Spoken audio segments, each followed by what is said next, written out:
Good morning បាទត្រៀមខ្លួនរួចហើយនៅបាទនេះស្ដាប់ព្រះបន្ទូលព្រះអង្គបានល្អនឹងមានរង្វាន់បាទយើងមានលម៉ើព្រមទាំងតរៀនអាមែនបាទព្រះជាសានៅថ្ងៃនេះមានចំណងជើងថាពីសេរីល្អទៅដល់សេរីល្អបាទហាត់ដែលព្រះជាសាបានមកដល់លោកអ្នកបងប្អូននៅថ្ងៃនេះបាទនេះជាអ្វីដែលខ្ញុំបានទទួលកាលពីសប្តាហ៍មុនបាទយើងឃើញថាបន្ទាប់ពីពិភពលោកមានការអភិវឌ្ឍដ៏អស្ចារ្យបន្ទាប់ពីចុងឆ្នាំ90មកដើមឆ្នាំ2000រហូតដល់ពេលបច្ចុប្បន្នតាមរយៈអ៊ីនធឺណិតព្រមទាំង technology ពិភពលោកបានធ្លាក់ចូលក្នុងវិបត្តិថ្មីបាទយើងឃើញថាក្រោយពីសង្គ្រាមលើកទី1ធ្លាក់ចូលក្នុងវិបត្តិមួយក្រោយសង្គ្រាមលើកទី2ធ្លាក់ចូលវិបត្តិមួយហើយចាប់តាំងពីក្រោយសង្គ្រាមលោកលើកទី2បាទពិភពលោកបាទជួបវិបត្តិយ៉ាងច្រើនក៏ប៉ុន្តែពិភពលោកចាប់ផ្ដើមស្គាល់នៅការរីកចម្រើនយ៉ាងខ្លាំងបន្ទាប់ពីសម័យអ៊ីនធឺណិតបាននៅចុងឆ្នាំ90ហើយនឹងរហូតមកដល់ពេលមុនពេល COVID បាទបន្ទាប់មកពិភពលោកបានចាប់តាមធ្លាក់ចូលដល់វិបត្តិសាជាថ្មីតាមរយៈជំងឺ COVID ហើយនិងជំងឺដទៃផ្សេងទៀតដែលគំរាមកំហែងតាមរយៈការប្រែប្រួលអាកាសធាតុព្រមទាំងសង្គ្រាមផងដែរកត្តាទាំងនេះធ្វើឲ្យក្រុមជំនុំរបស់ព្រះជាម្ចាស់បានធ្លាក់ទឹកចិត្តរួមជាមួយគ្នាផងដែរ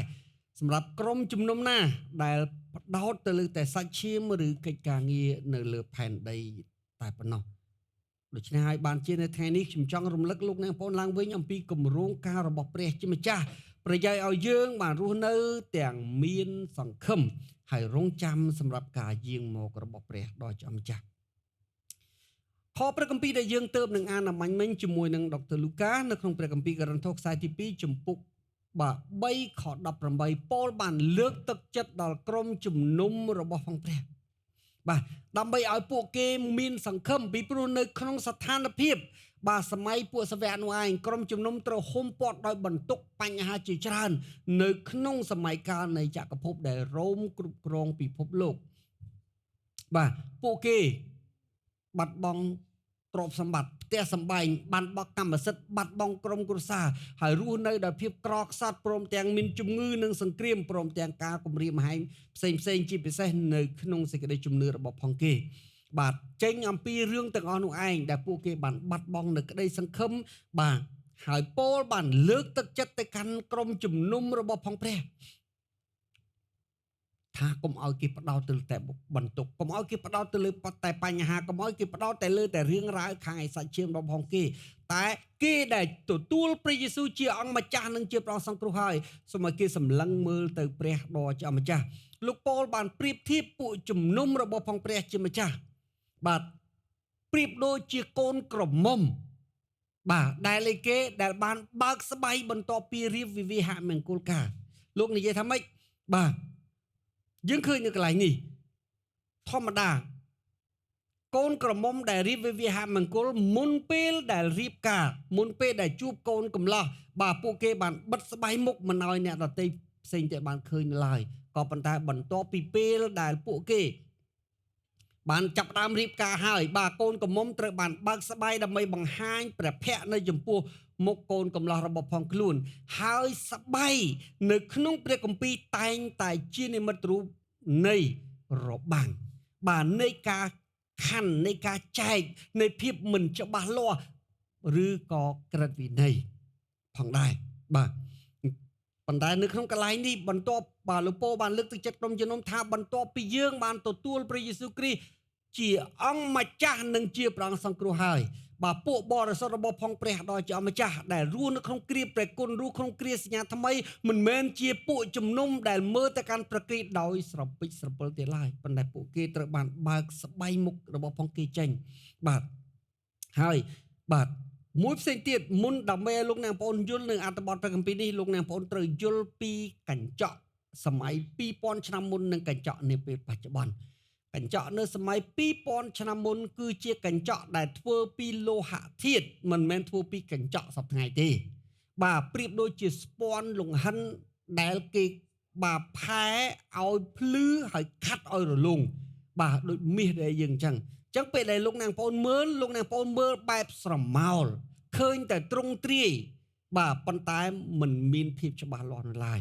ពោលប្រាប់និយាយថាម៉េចដែលកូនដែលមនុស្សស្រីនៅចំពោះមុខកញ្ចក់ហើយមើលទៅកាន់កញ្ចក់របស់ផងខ្លួនឃើញតែទម្រង់ប្រៀបដូចជាស្រមោលដែលអត់មានភាពច្បាស់លាស់នោះឯងបាទពួកជំនុំរបស់ផងព្រះដែលទទួលព្រះអង្គជាព្រះអង្គម្ចាស់និងជាព្រះអង្គសង្គ្រោះហើយពួកគេដូចជាមនុស្សដែលអង្គុយនៅកញ្ចក់បាទដែលសម្លឹងទៅរូបដែលនៅក្នុងកញ្ចក់នោះឯងគឺជាព្រះគ្រីស្ទបាទដែលព្រះអង្គប្រៀបដូចជារូបដែលជាស្រមោលបាទដែលនៅក្នុងកញ្ចក់បាទដែលនៅចំពោះមុខគេបាទដែលអីគេដែលដោយ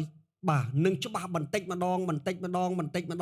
ងរហូតតតែគេបានដូចជាទ្រង់នៅទីបញ្ចប់ផងដែរចឹងហើយបានជាលោកប៉ូលនិយាយថាម៉េចដូចជាឆ្លោះមើលទ្រង់ក្នុងកញ្ចក់យើងកំពុងតែផ្លាស់ប្រែទៅផ្លាស់ប្រែដូចយ៉ាងណាផ្លាស់ប្រែពីរូបដែលពុករលួយផ្លាស់ប្រែឲ្យដូចជាព្រះគ្រីស្ទបាទអញ្ចឹងគោលដៅប៉ូលបាននិយាយថាម៉េចគោលដៅរបស់ក្រុមជំនុំរបស់ផងព្រះគឺយើងត្រូវផ្លាស់ប្ដូរពីមួយដំណាក់កាលទៅកាន់មួយដំណាក់កាលទៅកាន់មួយដំណាក់កាលរហូតតតែរូបកាយយើងទាំងរូបកាយព្រលឹងវិញ្ញាណអារម្មណ៍មនោសញ្ចេតនា fully transform ឲ្យដូចជាព្រះគ្រីស្ទបាទបានយើងអាចជួបព្រះភ័ក្ត្រព្រះចអម្ចាស់បានលោកនិយាយថាម៉េចដូចជារូបឆ្លោះនោះឯងបាទពីសេរីល្អទៅដល់សេរីល្អដោយសារព្រះអម្ចាស់ដ៏ជាវិញ្ញាណបាទហើយថ្ងៃនេះដើម្បីឲ្យលោកអ្នកបងប្អូនបានយល់បាទខ្ញុំនាំលោកអ្នកបងប្អូនទៅកាន់គម្រោងការទាំងមូលបាទនៅក្នុងព្រះគម្ពីរអេសាយជំពូក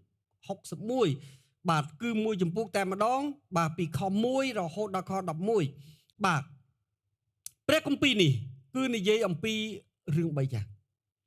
ទី1និយាយអំពីសេចក្តីសង្គ្រោះរបស់ផងព្រះដ៏ជាព្រះបិតាដែលទ្រង់នាំមកតាមជាអង្គព្រះយេស៊ូវគ្រីស្ទទី2និយាយពីការស្ដារឡើងវិញហើយទី3និយាយពីព្រះពរដែលពួកបរិសុទ្ធត្រូវទទួលបាទអត្ថបទព្រះគម្ពីរនេះបាននិយាយអំពីស្ថានភាពរបស់ផងពួកជនជាតិយូដាដែលក្រោយបាទដែលពួកគេក្រោយពីត្រឡប់មកកាន់បាប៊ីឡូនវិញពួកគេអស់សង្ឃឹមពួកគេខ្សោយពួកគេល្វើយពួកគេជួបប្រទះនៅបញ្ហាជាច្រើនហើយព្រះបានសន្យាបាទដើម្បីអីគេបាទដើម្បីប្រទានព្រះពរដល់គេផងដែរក៏ប៉ុន្តែអត្ថបទព្រះគម្ពីរគឺមិនមែនសម្រេចតែម្ដងនោះទេបាទគឺព្រះគម្ពីរព្រះទំនាយនៃអត្ថបទព្រះគម្ពីរមួយគឺត្រូវបានសម្រេចជាច្រើនដងដូចជារដូវកាលយើងឃើញនៅក្នុងធម្មជាតិរបស់ផងព្រះមិនថាដួងអាទិត្យមិនថាដួងច័ន្ទមិនថារដូវកាលបាទក៏ដូចជាប្រពៃនៅក្នុងដំណើររឿងផងដែរបាទគឺតែងតែវិលទៅវិលមកដូច្នេះហើយបានជាព្រះគម្ពីរសាស្ត្រានិយាយថាម៉េចគ្មានអ្វីថ្មីនៅក្រោមកម្ដៅថ្ងៃនោះឡើយបាទព្រះអាទិត្យបន្ទាប់ពី24ម៉ោងវាវិលមកវិញព្រះច័ន្ទបន្ទាប់ពី15បាទ15រោចវាត្រឡប់មកកើតឡើងវិញហើយវាត្រឡប់ទៅជា15កើតឡើងវិញបាទរដូវកាលដូចគ្នាបាទពីមួយឆ្នាំទៅមួយឆ្នាំវិលទៅវិលមកទំនាយទៅក្នុងព្រះគម្ពីរក៏ដូចគ្នាផងដែរថ្មីតែមនុស្សដែលរស់ដែលកើតមកហើយរស់នៅលើផែនដីតែប៉ុណ្ណោះប៉ុន្តែបញ្ហាមិនបានថ្មីនោះទេដូចគ្នាផងដែររូបភាពនៃការប្រែប្រួលរដូវកាលទៅតាមវដ្តដករបស់ផងវាបាទឬក៏រឿងរ៉ាវផ្សេងនៃជីវិតបាទអត្ថបទព្រះគម្ពីរក៏ដូចគ្នាផងដែរទំនាយមួយបានសម្រេចលើសពីម្ដងជួនកាលទំនាយខ្លះ2ដងទំនាយខ្លះ3ដងទំនាយខ្លះ4ដងទំនាយតែមួយហ្នឹងគឺសម្រេចម្ដងមួយទៅតាម layer របស់ផងវាបាទអញ្ចឹងហើយបានជាយើងឃើញទោះបីជាអត្ថបទព្រះគម្ពីរនោះបានសន្យាជាក់លាក់ទៅកាន់ជនជាតិយូដាអំពីការស្ដារឡើងវិញយ៉ាងណាក៏ដោយក៏ប៉ុន្តែអត្ថបទព្រះគម្ពីរនោះមិនបានសន្យាទៅកាន់តែយូដាទេក៏ប៉ុន្តែព្រះគម្ពីរបានសន្យាទៅកាន់គ្រប់ទាំងប្រជាជាតិទាំងអស់នោះជាហេតុផលដែលព្រះយេស៊ូវបានយកបាទអត្ថបទនេះបាទយកមកអាននៅពេលដែលទ្រង់បាទនៅពេលដែលបន្ទាប់ពីទ្រង់បានទទួលបុណ្យជំនួសទឹកហើយបាទនៅក្នុងព្រះគម្ពីរលូកាជំពូក16ទៅកាន់ខបាទជំពូក4ខ16ទៅកាន់ខ21លោកអ្នកបងប្អូនបានឃើញព្រះយេស៊ូវបានប្រកាសថាតួអង្គបាទនៃអ្នកដែលសម្រេចសេចក្តីទំនាយនោះគឺជាអង្គទ្រង់ បាទនោះមានន័យថាសេចក្តីទំនាយនេះគឺមិនមែនសម្រាប់តែជនជាតិយូដាតែសម្រាប់ពិភពលោកទាំងមូលផងដែរបាទហើយពោលបាន quote ចេញអំពីអត្ថបទព្រះគម្ពីរនេះបាទនៅក្នុងប្រយោគយ៉ាងខ្លីបាទដោយលើកទឹកចិត្តដល់ពួកជំនុំសាសដតីថាអស់អ្នកដែលទទួលទ្រង់ជាម្ចាស់និងជាព្រះអង្គសង្គ្រោះបាទគេស្ថិតនៅក្នុងគម្រោងការរបស់ផងព្រះហើយទ្រង់នឹងលើកដំកើងគេពីមួយជំហានទៅកាន់មួយជំហានមួយដំណាក់កាលទៅកាន់មួយដំណាក់កាលបាទទៅកាន់ភាពល្អប្រសើរឥឡូវនេះយើងចាប់ផ្ដើមរៀនមួយវគ្គជាមួយគ្នាវគ្គទី1នៅក្នុងខ1ទៅកាន់ខ3និយាយអំពីបេសកកម្មរបស់ព្រះមេស៊ីឬយើងហៅថា anointed one កាលណាយើងនិយាយពី anointed គឺសំដៅទៅលើមនុស្សម្នាក់ដែលត្រូវបានជ្រើសរើសជាពិសេសតែងតាំងសម្រាប់មុខតំណែងមួយនៅក្នុងព្រះគម្ពីរ anointed បាទគឺមានតែមនុស្សពីរប្រភេទតែប៉ុណ្ណោះទី1គឺជាសម្ដេចសង្ឃដែលគេបានតែងតាំងឲ្យលោកបាទបំពេញតួនាទីក្នុងនាមជាសម្ដេចសង្ឃមុនពេលដែលសម្ដេចសង្ឃចូលកាន់តំណែងគឺគេត្រូវតែចាក់ប្រេងដើម្បីនឹងតាំងឲ្យញែកលោកចេញទី2មានតែព្រះមហាក្សត្រតែប៉ុណ្ណោះបាទអញ្ចឹងហើយបាទបានជានៅក្នុងព្រះគម្ពីរអេសាយជំពូក61ខ1ទៅកាន់ខ3បាទព្រះវិញ្ញាណបានបើកសម្ដែងឲ្យអេសាយដែលជាអ្នកសំណប់របស់ផងព្រះ700ឆ្នាំមុនការបាទប្រសូតរបស់ផងព្រះយេស៊ូវគ្រីស្ទដើម្បីបង្ហាញប្រាប់ប្រជារាស្ត្ររបស់ផងព្រះអង្គនៅក្តីសង្ឃឹមអំពីគម្រោងការរបស់ផងព្រះជាម្ចាស់បាទថាតើទ្រង់មានផែនការយ៉ាងណាសម្រាប់ប្រជារាស្ត្ររបស់ផង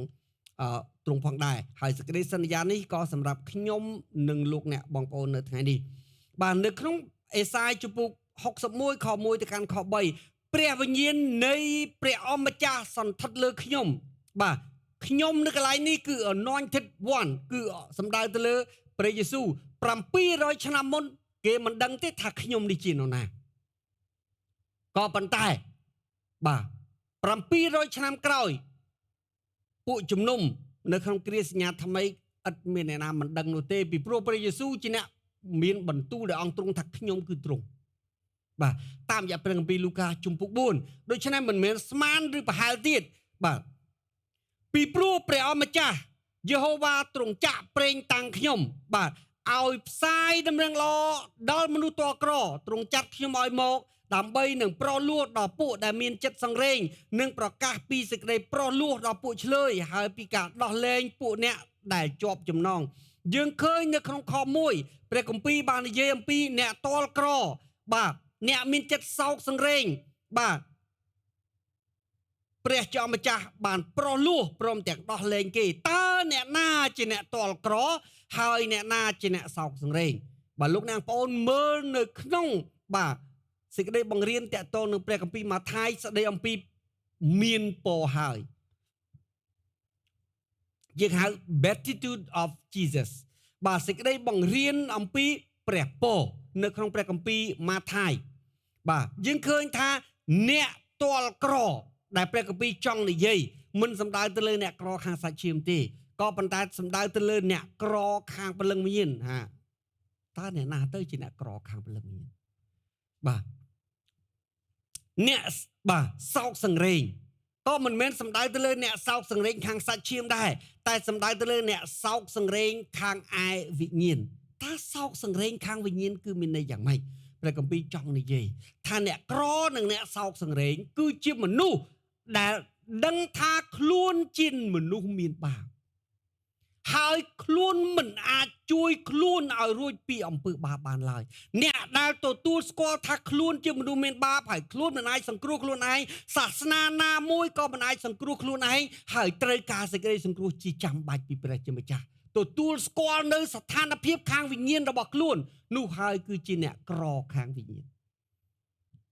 នេះគឺជាអ្វីដែលព្រះគម្ពីរចង់និយាយឯអ្នកសោកសង្រេងក៏ដូចគ្នាគឺជាអ្នកឈឺចិត្តខ្មាស់បាបចំពោះអំពើដែលខ្លួនបានប្រព្រឹត្តកាលពីអតីតកាលបាទថាអ្វីដែលខ្លួនប្រព្រឹត្តសិតតែអាក្រក់អ្វីដែលខ្លួនប្រព្រឹត្តសិតតែមិនត្រឹមត្រូវអ្វីដែលខ្លួនប្រព្រឹត្តបាទគឺ ស្មោករោគនៅចំពោះព្រះជាម្ចាស់ហើយចង់ដោះខ្លួនឲ្យរួចនោះគឺជាអ្នកក្រនិងអ្នកដែលមានចិត្តសោកសង្រេងហើយព្រះជាម្ចាស់មានបន្ទូលថាម៉េចអ្នកណាដែលទទួលស្គាល់ថាខ្លួនគឺជាអ្នកក្រខាងឯព្រលឹងវិញ្ញាណអ្នកនគរឋានសួគ៌គឺជារបស់អ្នកនោះអ្នកណាដែលទទួលស្គាល់ថាខ្លួនឯងមានចិត្តសោកសង្រេងនគរឋានសួគ៌ជារបស់ផងអ្នកនោះបាទមានន័យថាម៉េចមានន័យថាមុនពេលដែលសេចក្តីសង្គ្រោះទៅកាន់នរណាម្នាក់តតែនោះទទួលស្គាល់ស្ថានភាពខាងវិញ្ញាណរបស់គេសិនបើគេមិនទទួលស្គាល់ថាខ្ញុំជាមនុស្សមានបាបបាទការប្រព្រឹត្តមគ្គផលបុណ្យកុសលសិលទានអំពើល្អឬសាសនារបស់ផងខ្ញុំមិនអាចជួយខ្ញុំឲ្យរួចពីបាបបានទេគេមិនអាចមករកប្រាយចិត្តទទួលព្រះយេស៊ូវបានឡើយអាមែនបាទហើយអ្នកដែលមានចិត្តសោកសង្រេងដូចគ្នាបើមនុស្សមិនឈឺចិត្តខ្មាស់បាបនៅអ្វីដែលខ្លួនបានប្រព្រឹត្តទេគេក៏មិនមករកព្រះជាម្ចាស់ដែរដូច្នេះព្រះអង្គចង់បង្ហាញប្រាប់ថាតើអ្នកណាដែលមានគុណសម្បត្តិអាចនឹងមកទទួលសេចក្តីសង្គ្រោះពីព្រះដ៏ជាម្ចាស់ដែលហៅថា anointed one គឺជាអ្នកដែលទទួលស្គាល់ថាខ្លួនបាទមានបាបហើយឈឺចិត្តខ្មាស់បាបព្រមទាំងចង់ដោះឲ្យរួចពីគ្រប់ទាំងអំពើបាបព្រះជាម្ចាស់មានបន្ទូលថាម៉េចអ្នកនោះហើយដែលត្រូវបានព្រះជាម្ចាស់ដោះលែងឲ្យរួចពីឆ្លើយនៃអំពើបាបដែលខ្លួនបានប្រព្រឹត្តអ្នកនោះហើយគឺជាអ្នកដែលព្រះដោះលែងឲ្យរួចពីចំណងនៃគ្រប់ទាំងបាបកម្មទាំងឡាយបាទដោយពីព្រោះព្រះគ្រីស្ទបានសគត់ជំនួសអំពើបាបរបស់ផងគេហើយនេះគឺជាអ្វីដែលបើអញ្ចឹងព្រះយេស៊ូវនិយាយអំពីព្រះរាជបេសកកម្មដែលព្រះដ៏ជាព្រះវរបិតាបានជ្រើសរើសព្រះអង្គបាទជាពិសេសដើម្បីឲ្យទ្រង់មកបំពេញព្រះបេសកកម្មតាមរយៈការសគត់ហើយរស់ឡើងវិញដើម្បីនឹងជួយអស់អ្នកដែលចង់រួចពីបាបអ្នកឈឺចិត្តខ្មាស់បាបអ្នកទទួលស្គាល់ស្ថានភាពខាងព្រលឹងវិញ្ញាណឲ្យរួចពីអំពើបាបតាំងពីមុនព្រះយេស៊ូវគ្រីស្ទយាងមក700ឆ្នាំមុនម្លេះព្រះគម្ពីរបានប្រាប់ថាម៉េចបាទនោះគឺជាអត្ថន័យនៅក្នុងខ1បាទហើយសូមចងចាំលោកអ្នកពេលដែលព្រះបង្កើតយើងមកព្រះបង្កើតយើងឲ្យយើងមានគ្រប់ទាំងសេចក្តីពោពេញបាទព្រះមិនបានបង្កើតយើងមកឲ្យខ្វះខាតតល់ក្រលំបាកវេទនានោះទេលោកអ្នកបងអាចសង្កេតមើលទៅក្នុងព្រះគម្ពីរលោកក៏បានឡើងវិញពេលដែលព្រះបង្កើតគ្រប់ទាំងរបស់ទាំងអស់មកទ្រង់បានបង្កើតមនុស្សទ្រង់បានបង្កើតមនុស្សឲ្យដូចហើយចំនៅរូបអង្គព្រះអង្គហើយទ្រង់បានប្រទានឲ្យគេគ្រប់គ្រងផែនដីជាមរតកទាំងសាច់ឈាមទាំងព្រលឹងវិញ្ញាណបាទទាំងអារម្មណ៍មនោសញ្ចេតនាគឺពេញបរិបូរណ៍ឥតខ្វះចន្លោះអ្វីឡើយក៏ប៉ុន្តែបាទដោយសារមនុស្សមិនស្ដាប់បង្គាប់ព្រះហើយអំពើបាបបានហូរចូលមកដូច្នេះហើយភាពពេញបរិបូរណ៍ត្រូវបានបាត់ទៅភាពពេញបរិបូរណ៍ដែលនៅក្នុងដួងចិត្តរបស់ផងមនុស្សភាពពេញបរិបូរណ៍បាទដែលនៅក្នុងធម្មជាតិត្រូវបានដកចេញទាំងអស់ដោយសារអំពើបាបបាទហើយការសគត់របស់ផងព្រះជាម្ចាស់បាទគឺព្រះអង្គមកសគត់មិនត្រឹមតែដើម្បីប្រោះលួមនុស្សឬបើកផ្លូវឲ្យមនុស្សចូលទៅឯព្រះជាម្ចាស់តាមរយៈការទទួលសេចក្តីសង្គ្រោះប៉ុណ្ណោះទេក៏ប៉ុន្តែការសគត់របស់ផងព្រះអង្គគឺស្ដារទាំងអស់នៅអ្វីដែលទ្រង់បានបង្កើត the whole creation ត្រឡប់មកស្ថានភាពដើមសារជាថ្មីមកវិញបាទព្រះអង្គសគត់ដើម្បីស្ដារទាំងធាតុអាកាសព្រះអង្គសគត់ដើម្បីស្ដារទាំងធនធានធម្មជាតិព្រះអង្គសគត់ដើម្បីស្ដារដីធ្លីព្រះអង្គសគត់ដើម្បីស្ដារគ្រប់យ៉ាងទាំងអស់ត្រឡប់មកវិញបាទក៏ប៉ុន្តែការស្ដារនោះឯងមិនថានៅក្នុងជីវិតរបស់ផងមនុស្សនៅក្នុងធម្មជាតិពីមួយដំណាក់កាលទៅកាន់មួយដំណាក់កាលបាទដូចដែលលោកប៉ូលនិយាយថាពីសេរីល្អទៅកាន់សេរីល្អចាប់បាទ in process អាមែនបាទនេះរហូតតតែអីគេរហូតដល់តតែពេលដែលព្រះគ្រីស្ទមកយាងធ្វើជាព្រះហើយធ្វើជាស្ដេចនៅលើផែនដី fully restore and completely សារជាថ្មីឡើងវិញអាមែនយើងត្រូវយល់ដឹងអំពីការទាំងអស់នេះហើយជាមួយគ្នាផងដែរអស់អ្នកដែលបានទទួលព្រះអង្គជាព្រះអង្គម្ចាស់និងជាព្រះអង្គសង្គ្រោះបាទពួកគេបានចាប់បន្ទាប់ពីពួកគេបានចាប់ផ្ដើមជីវិតថ្មីជាមួយព្រះជាម្ចាស់ពួកគេក៏ចាប់ផ្ដើម restore ពីបាទអីគេពីមនុស្សមានបាបត្រឡប់មកក្នុងសន្តានដើមជាមួយនឹងព្រះគ្រីស្ទផងដែរហើយការស្ដារនោះឯងមួយដំណាក់កាលម្ដងទៅកាន់មួយដំណាក់កាលម្ដងទាំងព្រលឹងវិញ្ញាណអារម្មណ៍មនោចេតនាទាំងចិត្តគំនិតបាទហើយទាំងការយល់ដឹងអំពីបាទអំពីអីគេអំពីខាងឯព្រលឹងវិញ្ញាណទៅជាមួយគ្នាប៉ុន្តែបន្តិចម្ដងនៅពេលដែលពួកគេស្រឡាញ់ចុះចូលគោរពស្ដាប់បង្គាប់ហើយប្រព្រឹត្តតាមព្រះបន្ទូលរបស់ព្រះ ចឹងហើយបានជាបើឲ្យការស្ដារឡើងវិញគឺត្រូវចាប់ផ្ដើមពីការប្រែចិត្តពីការទទួលស្គាល់បាបពីការទទួលព្រះយេស៊ូវជាម្ចាស់និងជាព្រះសង្គ្រោះគ្មានការប្រែចិត្តគ្មានការទទួលស្គាល់ព្រះយេស៊ូវគ្រីស្ទគ្មានការស្ដារឡើងវិញឡើយអាមែនយើងត្រូវទទួលស្គាល់យ៉ាងដូច្នេះព្រមទាំងប្រកាសពីឆ្នាំដែលព្រះអម្ចាស់បាទទ្រង់សពប្រតិនិងពីថ្ងៃដែលព្រះនៃយើងសង្សឹកបាទ the year of the Lord favor ឬយើងអាចនិយាយបានមួយយ៉ាងទៀតថាគឺប្រកាសពីឆ្នាំ Jubilee ឆ្នាំសោមនស្សបាទនៅក្នុងព្រះគម្ពីរយើងភាសាខ្មែរយើងបកប្រែថាឆ្នាំសោមនស្សនៅក្នុងភាសាបាទអង់គ្លេសយើងប្រើពាក្យ Jubilee បាទឬភាសាអ៊ីស្រាអែលប្រើ Yoel year បាទឆ្នាំសោមនស្សគឺជាឆ្នាំទី50គឺ50ឆ្នាំមានតែម្ដងគត់មានតែមួយឆ្នាំគត់ឆ្នាំនោះគឺជាឆ្នាំនៅក្នុងក្រឹតវិន័យរបស់ផងព្រះជាម្ចាស់ដែលស្ដារឡើងវិញសម្រាប់អ៊ីស្រាអែលទាំងឡាយណាដែលបាត់បង់អ្នកដែលលក់ខ្លួនធ្វើជាទាសករត្រូវបានបាទត្រឡប់មកវិញដោយឥតលក្ខខណ្ឌបាទដីធ្លីផ្ទះសម្បែងដែលបានលក់បាទដែលត្រូវបានគេទិញយកទៅដែលជាគេមកដកដែលព្រះជាម្ចាស់ចែកឲ្យត្រូវបានត្រឡប់មកវិញដោយឥតលក្ខខណ្ឌមិនត្រឹមតែប៉ុណ្ណោះអ្នកដែលបានទិញទៅផ្ដល់ទាំងគ្រាប់ពូជបាទនឹងធនធានដើម្បីឲ្យយើងអាចចាប់ផ្ដើមឆ្នាំថ្មីដូច្នេះហើយបានជាបាទឆ្នាំ Jubilee គឺជានិមិត្តរូបអំពី restoration សម្រាប់អ្នកដែលបាត់បង់ហើយឆ្នាំ Jubilee នោះបានចាប់ផ្ដើមនៅក្នុងជីវិតនៃអស់អ្នកដែលបានប្រែចិត្តទទួលព្រះអង្គជាម្ចាស់និងជាព្រះអង្គសង្គ្រោះឆ្នាំ Jubilee នៅក្នុងក្រឹតវិន័យ50ឆ្នាំមានម្ដងប៉ុន្តែឆ្នាំ Jubilee ខាងឯព្រលឹងវិញ្ញាណបាទគឺចាប់ផ្ដើមនៅថ្ងៃដែលយើងឈឺចិត្តខ្មាស់បាបហើយទទួលព្រះយេស៊ូវជាម្ចាស់និងជាព្រះសង្គ្រោះហើយ Jubilee នោះនៅក្នុងជីវិតយើងរហូតបាទពីមួយដំណាក់កាលទៅមួយដំណាក់កាលពីមួយឆ្នាំទៅមួយឆ្នាំដែលពោលនិយាយថាពីសេរីល្អទៅកាន់សេរីល្អនោះឯងអាមែនបាទយើងត្រូវយល់ concept របស់ផងព្រះដ៏ជាម្ចាស់យើងស្ថិតនៅក្នុងអីគេយើងប្រៀបដូចជាដីឥដ្ឋដែលនៅក្នុងដៃជាងស្មូនដែលកំពុងតែចំណាយពេលដើម្បីកែច្នៃយើងរហូតទាល់តែគ្រប់ទាំងគម្រោងការរបស់ព្រះសម្រាប់ជីវិតយើង completely អាមែនបាទក៏ប៉ុន្តែយើងទាមទារឲ្យយើងសហការជាមួយព្រះទាមទារឲ្យយើងចោះចូលទាមទារឲ្យយើងគោរពស្ដាប់បង្គាប់ទាមទារឲ្យយើងប្រព្រឹត្តតាមព្រះបន្ទូលរបស់ព្រះបើមិនអញ្ចឹងទេព្រះមិនអាចច្នៃជីវិតយើងបាននោះឡើយអាមែនបាទព្រមទាំងប្រកាសពីឆ្នាំដែលព្រះយេហូវ៉ាទ្រង់សពប្រតិនិងពីថ្ងៃដែលព្រះសង្សឹកបាទយើងឃើញពាក្យថាថ្ងៃនៃព្រះសង្សឹកពីឆ្នាំដែលព្រះសពប្រតិនិងពីថ្ងៃសង្សឹកមានគម្លាត 2000 ឆ្នាំហើយបាទថ្ងៃសង្សឹកត្រូវតែមកបាទពីព្រោះព្រះនឹងសង្សឹកដល់អស់អ្នកដែលបំផ្លាញផែនដីរបស់ទ្រង់ហើយព្រះនឹងសង្សឹកដល់អស់ទាំងខ្មាំងសត្រូវដែលបៀតបៀនដល់ពួកបរិសុទ្ធរបស់ផងទ្រង់ព្រមទាំងអរិយហើយសាតាំងដែលជាចៅហ្វាយរបស់ផងវា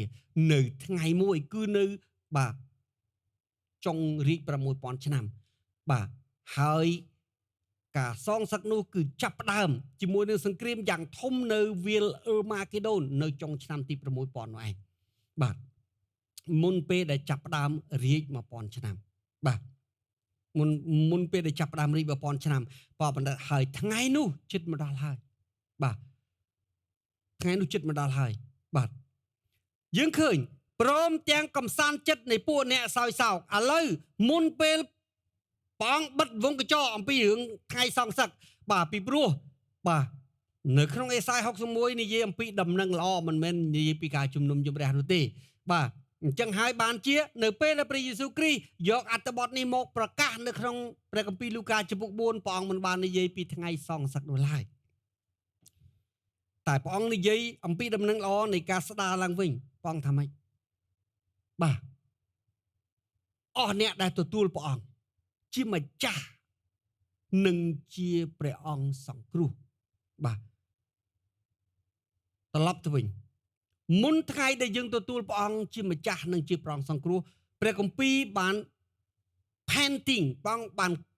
ឲ្យយើងមើលឃើញអំពីរូបភាពថាមនុស្សដែលរស់នៅក្នុងអំពើបាបប្រៀបដូចជាគ្រួសារមួយដែលកាន់ទុក្ខដោយព្រោះមានសមាជិកស្លាប់យ៉ាងដូចនេះផងដែរបាទ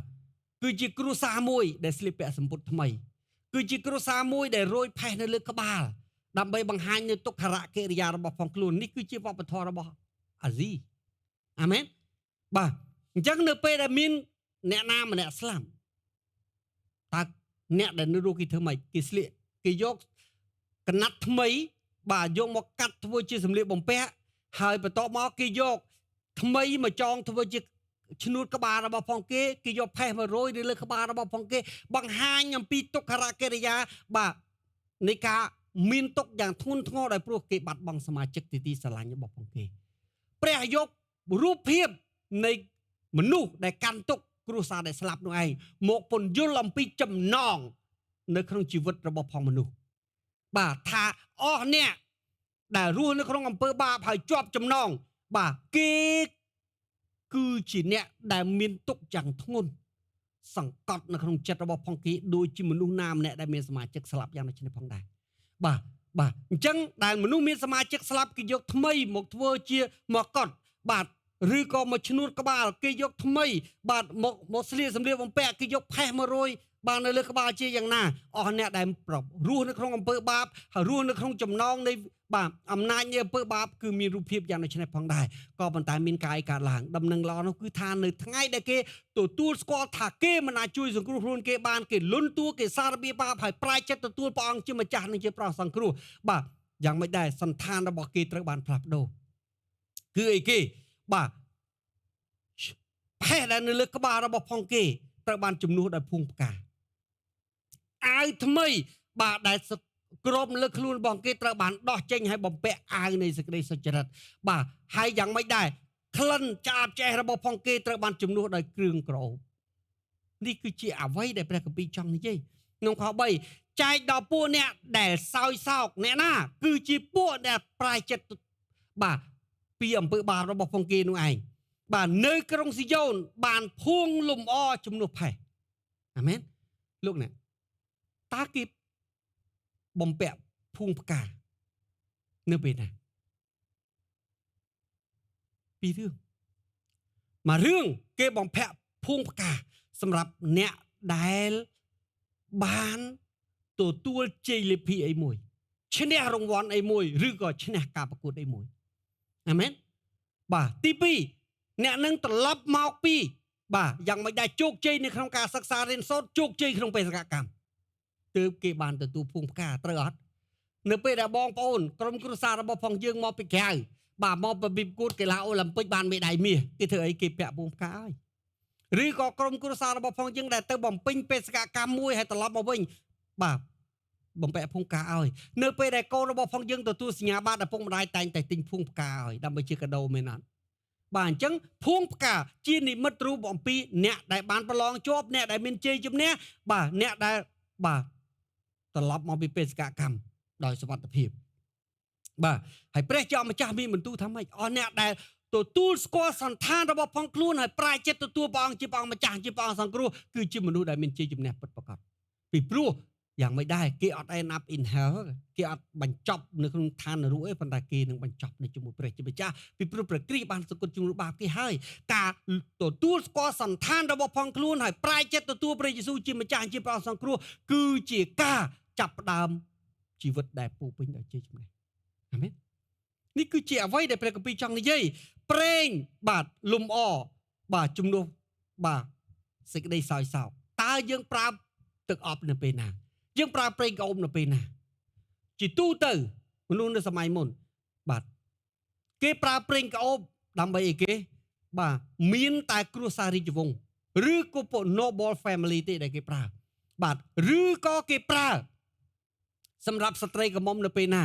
បាទចាក់លាបអប់បន្ទប់ផ្សំដំណេកនៅថ្ងៃបន្ទាប់ពីថ្ងៃគេរៀបការហើយត្រូវអត់បាទគឺគេប្រើនៅក្នុងរូបភាពមួយដ៏ល្អនៅថ្ងៃវិវាហមង្គលឬនៅថ្ងៃដែលស្ដេចបានឡើងសោយរាជ្យឬក៏សម្រាប់គ្រួស្ដេចឬគ្រួសារអភិជនតែប៉ុណ្ណោះបាទព្រះគម្ពីរបាទគឺជាពេលរីករាយជាពេលជប់លៀងបាទជាពេលសមោសអញ្ចឹងបាទព្រះគម្ពីរប្រាប់ថាម៉េចបាទអញ្ចឹងឃើញព្រះចាប់ផ្ដើមបដូររូបភាពឲ្យយើងទេបាទយើងអាចនឹងបិទភ្នែកឲ្យសម័យថាពីមុនយើងអង្គុយនៅក្នុងផេះណាពីមុនយើងស្លៀកពាក់សម្ពុតថ្មីពីមុនយើងសោយសោកដោយព្រោះបាទទុក វេទនាព្រមទាំងចំណងវិញ្ញាណបណ្ដាសានិងអំពើបាបរបស់ផងយើងបន្ទាប់ពីយើងបានទទួលស្គាល់សន្តានរបស់យើងហើយទទួលព្រះយេស៊ូវជាម្ចាស់និងជាព្រះសង្គ្រោះព្រះគម្ពីរបានបដូររូបភាពយើងទៅជាមនុស្សមួយផ្សេងទៀតដែលគេដែលស្លៀកពាក់សម្លៀកបំពាក់យ៉ាងស្អាតមានភួងផ្កានៅលើបាទនៅលើកកព្រមទាំងពោពេញដោយក្លិនក្អកជំនួសដោយមុខជូរឬអត់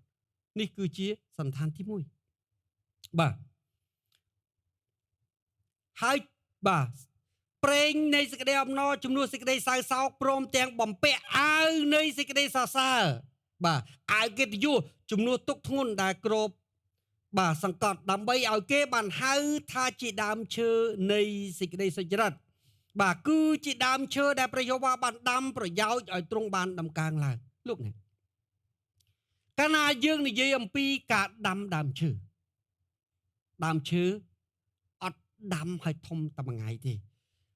បាទសពថ្ងៃនេះយើងឃើញមានរូបភាពពីរតាក់ទងដើមឈើមួយគេកោះដើមឈើធំបាទគេកាត់ដើមឈើដែលធំទំហំមួយអោបឬពីរអោបបាទបន្ទាប់មកគេដាក់ប៊ីចេង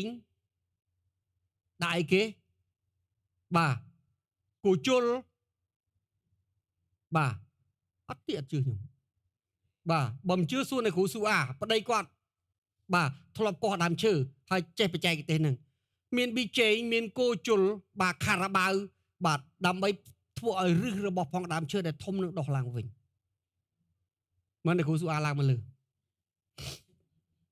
ប្តីគាត់ធ្លាប់ដើរទិញដើមឈើហើយកោះដាក់សួនច្បាររបស់គាត់ហើយគាត់រៀនបាទឥឡូវសុំទៅយកមីក្រូហើយនិយាយបន្តិចមើលពីរឿងកោះដើមឈើធំនោះបាទ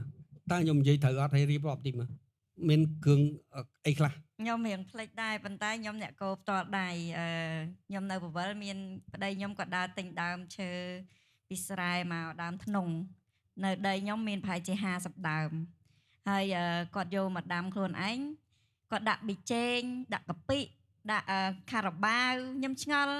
នឹកសម័យអត់ចាញ់ដល់ខ្ញុំកោផ្ទាល់ដៃបានឃើញគាត់ចាក់ទៅឥឡូវរស់ទាំងអស់ដើមឈើហ្នឹងធំហ្មងណាអញ្ចឹងបានឃើញថានឹកស្មានអត់ដល់ទេថាធាតុផ្សំធ្វើឲ្យដើមឈើរស់ហើយនេះខ្ញុំសាកសីប៉ិតដោយសារតែខ្ញុំជាអ្នកលាយគ្រឿងឲ្យគាត់ហើយគាត់ទិញឲ្យខ្ញុំតែនៅមានអីទៀតខ្ញុំចាំអត់អស់ហើយគ្រាន់តែថាខ្ញុំដឹងថាមានកាពិខារ៉ាបាវគោជុលហើយនឹងប៊ីចេងទៀតគ្រូមានលើសពីហ្នឹងតែខ្ញុំអត់ច្បាស់បាទប្តីគាត់ដើរទិញដើមឈើនៅតាមវាលស្រែពីព្រោះមានដើមឈើខ្លះនៅតាមវាលស្រែដែលត្រូវគេកាប់ពីព្រោះគេត្រូវការពង្រីកដីគាត់ស្ដាយដើមឈើហ្នឹងដើមឈើខ្លះ500ដើមឈើខ្លះ1000ប៉ុន្តែដល់ពេលគាត់ដាំឲ្យដើមឈើខ្លះគេឲ្យដល់10000គាត់ព្រមលក់វិញផងបាទជាដើមឈើធំអាហ្នឹងដើមឈើបាទគឺអាហ្នឹងគេអត់ហៅដាំទេយើងអាចហៅថាដាំតាមពិតគេកោះបដូរពីមួយកន្លែងទៅមួយកន្លែងបាទគេកាត់ឬចាស់ចោលហើយគេបដោះឬថ្មីក៏ប៉ុន្តែពាក្យថាដាំគឺមានន័យថាគេយកគ្រាប់ឬក៏កូនបាទតាំងពីតូចមកយកទៅដាក់ដាំត្រូវអត់អាហ្នឹងហៅថាដាំបាទព្រះជាម្ចាស់មានបន្ទូលថាម៉េចហេតុអីបាទព្រះយកដើមឈើប្រៀបធៀបជីវិតដើមឈើឬការដាំដើមឈើទៅជាការដាំជំនឿពីព្រោះព្រះអង្គចង់ឲ្យយើងយល់ថាដើមឈើពេលដែលវាចាប់ផ្ដើមមានជីវិតហើយវាអត់ធំភ្លាមទេបាទនៅពេលដែលយើងយកវាទៅដាំវាគ្រាន់តែជាកូនឈើតូចមួយ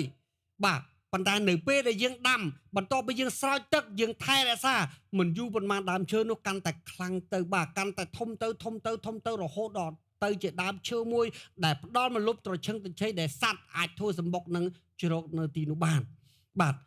យើងដូចគ្នាផងដែរនៅថ្ងៃដែលយើងបានទទួលព្រះអង្គជាព្រះអង្គម្ចាស់និងជាព្រះអង្គសង្គ្រោះយើងគ្រាន់តែជាកូនតូចមួយនៅក្នុងបាននគររបស់ផងព្រះជាម្ចាស់យើងមានកំណើតក្នុងនគរព្រះជាម្ចាស់ហើយយើងអត់កំមុំភ្លាមក្នុងពេលតែមួយថ្ងៃនោះទេ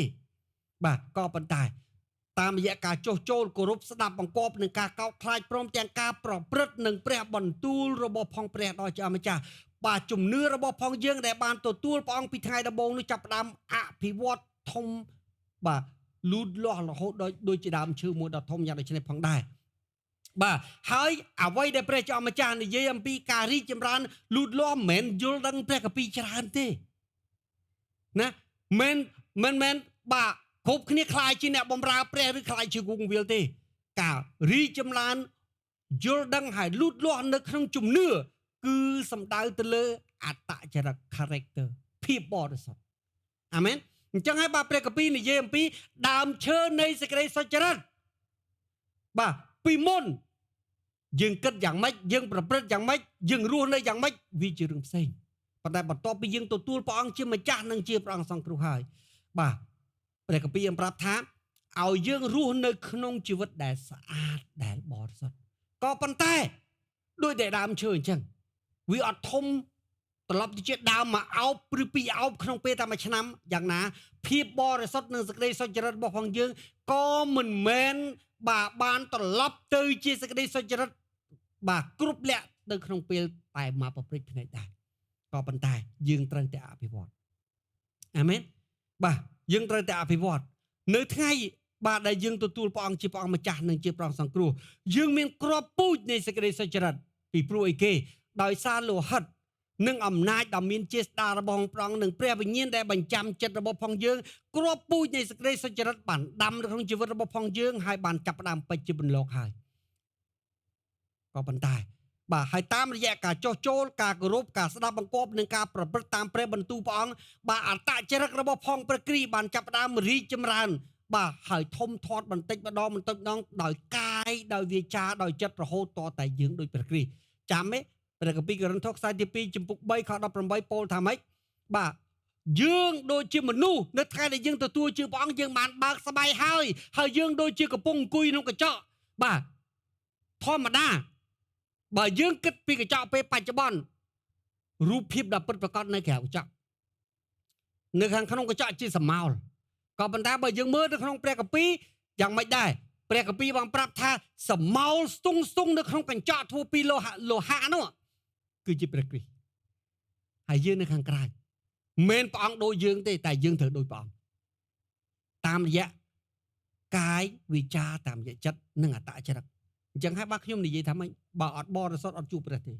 បើអត់សុចរិតអត់ជួបព្រះទេពីព្រោះព្រះឲ្យយើង take time 30ឆ្នាំ40ឆ្នាំ50ឆ្នាំតាំងពីថ្ងៃដែលយើងទទួលជឿព្រះអង្គមុនពេលដែលយើងស្លាប់ឬមុនពេលថ្ងៃដែលយើងទៅជួបព្រះអង្គទុកពេលវេលាឲ្យយើងដើម្បីអីគេដើម្បីឲ្យយើងកសាងអត្តចរិតឲ្យដូចព្រះគ្រីស្ទអាមែនព្រះអង្គចំណាយពេលដាំយើងតាមរយៈចេស្តានៃព្រះវិញ្ញាណសួរថាចុះបើខ្ញុំបាទតើខ្ញុំអាចរស់ក្នុងជីវិតសុចរិតបានទេបានពីព្រោះហេតុអីក្រោមកម្លាំងជំនួយនៃព្រះវិញ្ញាណបរិសុទ្ធនិងព្រះគុណរបស់ព្រះលោកអ្នកគ្មានសាសនាណាដែលមានព្រះគុណដូចអ្នកជឿព្រះយេស៊ូវទេបាទហើយតាមរយៈព្រះបន្ទូលដែលជាប្រភពនៃសេចក្តីពិតជំនួយនៃព្រះវិញ្ញាណព្រមទាំងព្រះគុណរបស់ព្រះយើងអាចចូលបានបាទ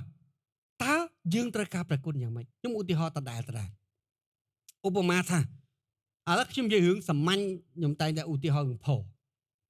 មនុស្សជាទូទៅតែងតែផតិចឬក៏ច្រើនមុនថ្ងៃដែលយើងទទួលជឿព្រះអង្គឥឡូវខ្ញុំឧទាហរណ៍ថាឥឡូវជាមធ្យមមួយភាគខ្ញុំផ10ដងមួយថ្ងៃចុះមុនខ្ញុំជឿព្រះដល់ពេលក្រោយខ្ញុំជឿព្រះអង្គបាទខ្ញុំដឹងថាវាមិនគួរប្រហែលតែព្រះខ្ញុំចង់ដោះខ្ញុំអាចដោះបានទី1ខ្ញុំជាអ្នកតាំងចិត្តជាអ្នកសម្រេចចិត្តថាខ្ញុំចង់ជប់ផខ្ញុំចង់បញ្ចប់ការផខ្ញុំចង់កែប្រែការផទី2ខ្ញុំសូមឲ្យព្រះវិញ្ញាណចម្រើនកម្លាំងដល់ខ្ញុំបាទទី3បាទបន្ទាប់មកខ្ញុំធ្វើការសម្រេចចិត្តតាំងចិត្តថាខ្ញុំអត់ផទេខ្ញុំត្រូវតែរស់នៅតាមព្រះបន្ទូលរបស់ព្រះក៏ប៉ុន្តែជាមួយគ្នាដោយសារកំសោយនៃសាច់ឈាមនេះបាទខ្ញុំអាចនឹងដួលពេលដែលខ្ញុំចាប់ផ្ដើមតាំងចិត្តដំបូងមិនបានប្រមាណម៉ោងផងភ្លេចខ្លួនផដែរតែខ្ញុំត្រូវធ្វើម៉េចពេលដែលខ្ញុំផដដែលខ្ញុំមិនមែនសុខសាន្តដូចមុនទេពីព្រោះឥឡូវនេះខ្ញុំមានព្រះហើយព្រះវិញ្ញាណនៅក្នុងខ្ញុំផងដឹង motivation របស់ផងខ្ញុំគឺចង់បញ្ឈប់ការភូតផអញ្ចឹងនៅពេលដែលខ្ញុំដួលចុះដោយការភូតផព្រះវិញ្ញាណប្រាប់ថាឯងធ្លាក់ហើយឯងផទៀតហើយបាទព្រះវិញ្ញាណអត់មែនឲ្យយើងថាឲ្យយើងផហើយអត់ដឹងខ្លួនដូចមុនទេបាទអញ្ចឹងយើងធ្វើម៉េចសុំទោសព្រះព្រះអង្គខ្ញុំសម្រេចចិត្តថាជប់ផតែឥឡូវផទៀតហើយបាទ សូមបងអត់ទោសបាទហើយបន្ទាប់ពីសុំឲ្យព្រះអត់ទោសអានឹងឯងដែលហៅថាព្រះគុណយល់អត់បន្តមកទៀតតាំងចិត្តសារជាថ្មីព្រះអង្គខ្ញុំចង់ឈប់ផសូមព្រះអង្គជួយដល់ការតាំងចិត្តរបស់ខ្ញុំឈ្នះបានមួយថ្ងៃទី2ខ្ញុំផទៀតព្រះវិញ្ញាណប្រាប់ថាឲ្យផទៀតហើយព្រះអង្គអើយសូមទោសតាំងចិត្តសារជាថ្មីសូមឲ្យព្រះរហូតតតែយើងឈ្នះឱកាសពេលដែលយើងធ្វើខុសហើយយើងចូលមកសុំទោសព្រះអង្គហើយចាប់ផ្ដើមសារជាថ្មីពេលធ្វើខុសហើយសុំទោសព្រះអង្គចាប់ផ្ដើមសារជាថ្មីអានឹងឯងគឺជាព្រះគុណតើបានទេរឿងមួយអាចលើសពីម្ដងឬពីរដងឬអាចលើសពី1ឆ្នាំឬ2ឆ្នាំទើបយើងអាចចុះឈ្នះបានវាទៅតាមកំសោយតូចឬកំសោយធំកំសោយខ្លះលោកអ្នកបងប្អូនមិនមែនត្រឹមតែលោកអ្នកបងប្អូនទេវាជាបណ្ដាសាដែលតតាំងពីឪពុកមកអាមែនបាទវាមិនមែនគ្រាន់តែជាកំសោយទេតែវាជាបណ្ដាសាតពូជខ្ញុំឧទាហរណ៍ឪពុកគាត់ជាមនុស្សរស់នៅបាទចូលចិត្តអីគេបាទផិតក្បត់សហាយស្មន់ដល់ពេលអញ្ចឹងយ៉ាងមិនដែរហុចតមកដល់កូនក៏ប្រព្រឹត្តដូចគ្នាអញ្ចឹងវាគឺជាការប្រព្រឹត្តរបស់បុគ្គលផ្ទាល់ប៉ុន្តែវារងឥទ្ធិពលពីអំពើបាបពីឪពុកមកអញ្ចឹងត្រូវការរាប់ឆ្នាំដើម្បីដោះព្រះអត់ខកចិត្តនឹងយើងបរាជ័យលើកទី1ឬទី2ទេអ្វីដែលព្រះខកចិត្តយើងគេយើងគ្មានឆន្ទៈក្នុងការដោះយើងគ្មានឆន្ទៈក្នុងការផ្លាស់ប្ដូរអ្វីនោះជាអ្វីដែលព្រះខកចិត្តព្រះអង្គដឹងថាយើងមិនអាចធ្វើបានពីដំបូងទេទោះបីយើងតាំងចិត្តយ៉ាងណាក៏ដោយទោះបីយើងយកក្បាលយើងទៅបោកឲ្យចេញឈាមក៏យើងអាចធ្វើបានក្នុងពេលតែមួយរឿងដែរក្នុងពេលតែមួយថ្ងៃដែរចឹងហើយបានព្រះឲ្យព្រះវិញ្ញាណជួយយើងដាស់តឿនយើងចម្រើនកម្លាំងដល់យើងហើយព្រះអង្គបំរុងទុកនៅព្រះគុណបរិបូរណ៍សម្រាប់ជួយយើងឲ្យរួចប៉ុន្តែក៏គ្មាននរណាបរាជ័យនៅក្នុងអំពើបាបណាមួយហើយដោះមិនរួចដែរបើគេតាំងចិត្តអាមែនបាទបើអញ្ចឹងមានព្រះហ្នឹងគឺខ្សោយជាងអំពើបាបឬព្រះស្លាប់នេះគឺជាអ្វីដែលខ្ញុំចង់យល់អញ្ចឹងហើយបាទព្រះជាម្ចាស់និយាយពីដើមឈើគឺចាប់ផ្ដើមលូតលាស់ពីតូចមកចាប់ផ្ដើមពីជីវិតដែលពេជ្រចេញពីគ្រាប់រហូតដល់คล้ายទៅជាដើមដ៏ធំដែលអាចបង្កើតផលបានបាទអញ្ចឹងដែលដើមឈើត្រូវការពេលវេលាក្នុងការលូតលាស់ជាយ៉ាងណាជំនឿយើងត្រូវគឺដូចជាដើមឈើចឹងឯងដែលនៅថ្ងៃដែលយើងបានទទួលជឿព្រះអង្គគ្រាប់ពូជនៃសេចក្តីសុចរិតយើងត្រូវបានដាំចុះនៅក្នុងជីវិតយើងហើយព្រះសពប្រតិឲ្យអតចរិតភាសាកាយវិការអាកប្បកិរិយាការរស់នៅរបស់យើងដូចជាព្រះគ្រីស្ទបន្តិចម្ដងហើយដើមឈើរបស់ផងយើងគឺជាសេចក្តីជំនឿគឺជាការផ្លាស់ប្ដូរអតចរិតរបស់យើងគឺអីគេគឺព្រះទាមទារដាច់ខាតពីយើងបាទដើម្បីឲ្យអ្នកដទៃឃើញជីវិតរបស់ការផ្លាស់ប្រែយើងហើយឲ្យគេលើកដំណើរព្រះគ្រីស្ទចឹងហើយបាននិយាយចុងក3ព្រះអង្គថាម៉េចដើម្បីឲ្យគេបានហៅថាជាដើមឈើនៃសេចក្តីសុចរិតអាមែនយើងត្រូវយល់ពីរូបភាពនៃព្រះគម្ពីរគឺជាដើមឈើដែលព្រះបានដាំតាមរយៈអីគេព្រះយេស៊ូវដែលសគត់ជំនួសបាបយើងហើយដែលយើងបានទទួលព្រះអង្គមានប្រយោជន៍សម្រាប់ឲ្យទ្រង់បានដំកើងឡើងលោកអ្នកជីវិតមនុស្សម្នាក់ដែលថាខ្លួនជឿតែមិនផ្លាស់ប្ដូរមិនអាចដំកើងព្រះគ្រីស្ទបានទេដំកើងព្រះគ្រីស្ទមិនដាក់កាត់ភូមិណាបាត់បង់ភូមិនឹងអាមែនបាទដំកើងព្រះគ្រីស្ទយ៉ាងម៉េចបើអ្នកដែលឃើញយើងផ្លាស់ប្ដូរប៉ុណ្ណឹងអាមែនបាទនេះមិនមែនជីវិតដំកើងព្រះគ្រីស្ទអញ្ចឹងនេះគឺជាបេសកកម្មរបស់ព្រះគ្រីស្ទហើយព្រះគម្ពីរកិច្ចការចំពុក4ខ12ប្រាប់ថាម៉េចនៅក្រោមមេឃនេះអត់មានឈ្មោះអ្នកណាផ្សេងទៀតដែលអាចឲ្យដែលបានប្រទានមកពិភពលោកដើម្បីឲ្យមនុស្សបានសង្គ្រោះឡើយព្រះគម្ពីរយ៉ូហានចំពុក14ខ6ព្រះអង្គថាព្រះអង្គជាផ្លូវតែមួយគត់ទៅឋានសួគ៌អាមែនពីព្រោះទ្រង់បានសគត់ជំនួសបាបយើងឥឡូវយើងនិយាយពីផ្នែកទី2ខ4និងខ6និយាយអំពីការស្ដារឡើងវិញ restoration ការស្ដារឡើងវិញ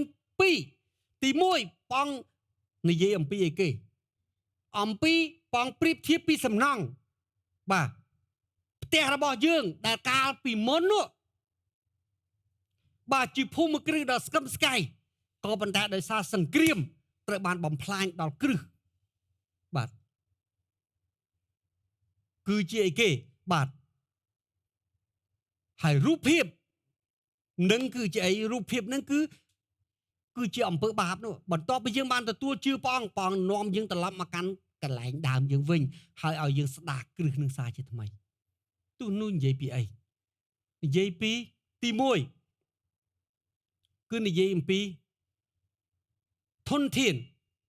ទ្រព្យសម្បត្តិគេមកដកពីព្រោះនៅក្នុងគ្រួសារនីមួយៗបាទពេលដែលព្រះបង្កើតយើងមក descendant របស់ផងយើងបាទពូជពងវងតករបស់ផងយើងអ្នកខ្លះជាថកែអចលនទ្រព្យអ្នកខ្លះជាសេដ្ឋីអ្នកខ្លះជា noble អ្នកខ្លះបាទយ៉ាងមិនដែរគេមានមកដល់រៀងខ្លួនពីព្រោះយើងកើតមកពីរូបព្រះអាមែនប៉ុន្តែរូបទាំងអស់ហ្នឹងបាទធនធានទ្រព្យសម្បត្តិអំណាចវិជ័យស្ដាគេមកដល់ដូនតារបស់ផងយើងត្រូវបាន block ដោយសារអំពើបាបមានន័យថាពីព្រោះអីគេឧបមាថានៅពេលដែលអីគេនៅពេលដែលព្រះប្រទានឲ្យយើងមានធនធានទ្រព្យសម្បត្តិដោយព្រោះយើងមិនបានស្គាល់ព្រះជាម្ចាស់យើងយកមាសទាំងអស់ហ្នឹងទៅថ្វាយគេបាទអូនចេញសេះដៃតិច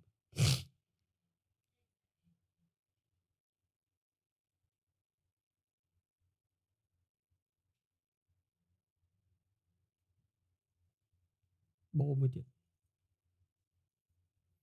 ឥឡូវនេះតំណាងឲ្យគ្រឿងអលង្ការបាទជាធម្មតាមនុស្សជឿសាសនាណាគេតែងតែយកអ្វីដែលគេមានទៅថ្វាយដល់សាសនាហ្នឹងត្រូវឬអត់ត្រូវអត់បាទតាមរយៈជំនឿរបស់គេបាទទៅពេលដែលមនុស្សអត់បានស្គាល់ព្រះឥឡូវពេលដែលព្រះប្រទានមកគ្រឿងអលង្ការនេះវាដូចជាគេមកដកដែលយើងបានទទួលពីព្រះ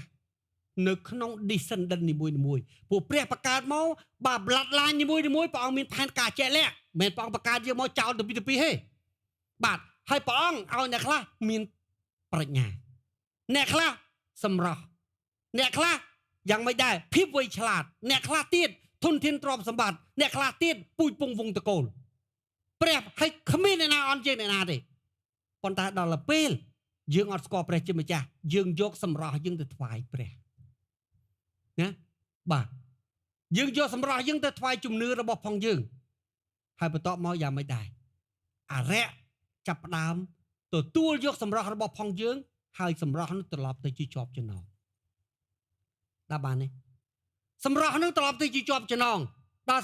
សម្រស់នោះត្រឡប់ទៅជាប់ចំណងទីបញ្ចប់យ៉ាងមិនដែរអរិយប្រើសម្រស់ដែលយើងថ្វាយទៅវានឹងដើម្បីឲ្យនឹងចាប់ផ្ដើមអួតពីសម្រស់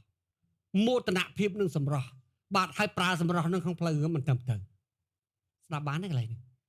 ហើយដល់ពេលព្រះអង្គឲ្យយើងមានប្រាជ្ញាដល់ពេលយើងយកប្រាជ្ញាទៅថ្វាយដល់ជំនឿរបស់ផងយើងដែលក្រៅពីព្រះជាម្ចាស់អរិយគ្រប់គ្រងប្រាជ្ញាហ្នឹងពីព្រោះយើងថ្វាយទៅវាយកហើយយល់អត់ទីបញ្ចប់យ៉ាងមិនដែរឲ្យយើងប្រើប្រាជ្ញាទៅស្រាវជ្រាវរឿងដែលមិនត្រឹមត្រូវទៅប្រកាសទៅធ្វើអីស្រេចទាំងចិត្ត